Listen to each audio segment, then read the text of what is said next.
Aztecs had a culture of very graphic art centered on the body. And what they depicted most was sex, S-E-X, and death. Sound familiar like now? Sex and death? How did Mary enter into this and transform it?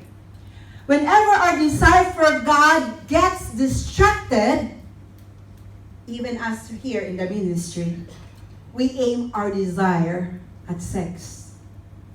See, we're created for this infinite union with God. But when we lose sight of that, we start worshiping the next best thing. What's the main image God has given to us is for us to go to heaven. That is the union of man and woman. And when we lose sight of heaven, we start worshiping the icon. That's what marriage is, the icon of eternity. The icon, when we worship it, becomes an idol.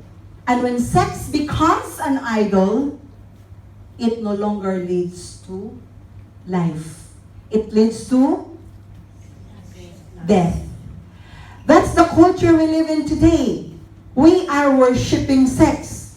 We are idolizing sex. And it leads us to a culture of death. It was very similar 500 years ago for the Aztecs. So Mary in this image is showing the Aztecs true worship. Now, we look at her and we think she's praying, right? Right? But for the Aztecs, from the Western point of view, she is. From our point of view and the Western world, we think and we see that Mary is praying. This is not an image, not only, This is an image not only for the Aztecs, but also for the Spaniards. And so the Spaniards would look at it this way. And they'd see the Virgin praying para sa atin. But when the Aztecs looked at it, you know what they saw? She's doing an Aztec war or victory war dance. If you look closely into her hands or between her hands, she has a maraca. That is why it is not really close. Something inside.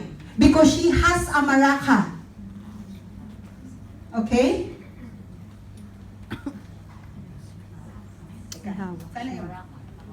A little spin bag, basically. It was full of rattlesnakes. Rattles. And she's standing on one foot. Her knee is bent.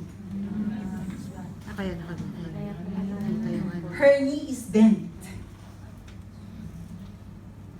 And this was the dance. Maybe, I don't know. That was part of the Aztec worship. That was a victory war dance. It was a worship dance. Mary is entering right into their culture to show them true worship.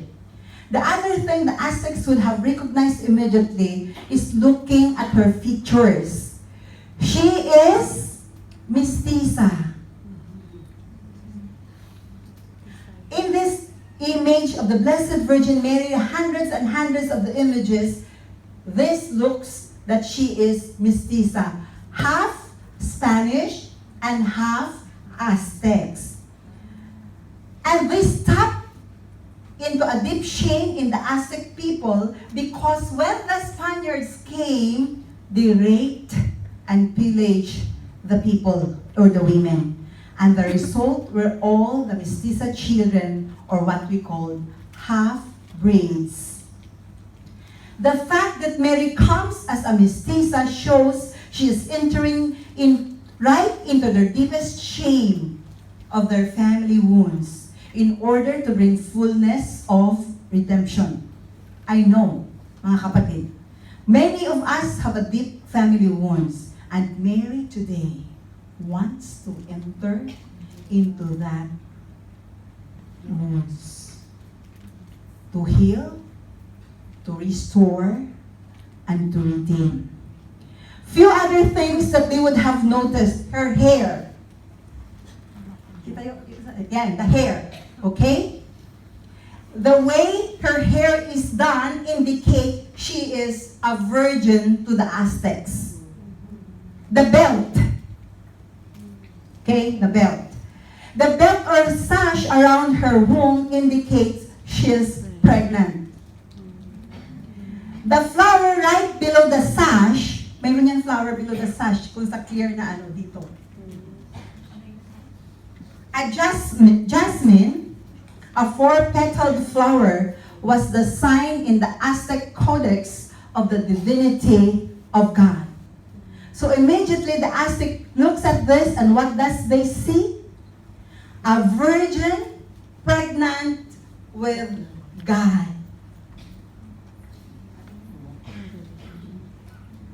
And there's more. The teal color. In their system of symbols was the teal color, ang teal, yan, is the symbol of heaven. The pink color, ang sa damit yan, was a symbol of earth. There is a joining of heaven and earth.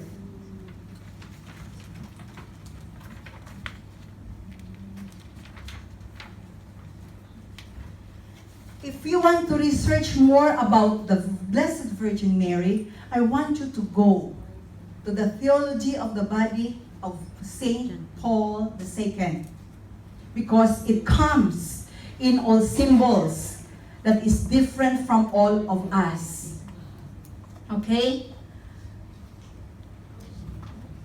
Mary, okay, ang sabi ng mga Aztecs, this is what the Aztecs would have sensed and seen in the symbol. Heaven is inseminating earth with a divine seed. Mary was impregnated, what the scripture says, not by a husband's seed, but by the invisible, immortal, eternal seed of the Father. This is what the Aztec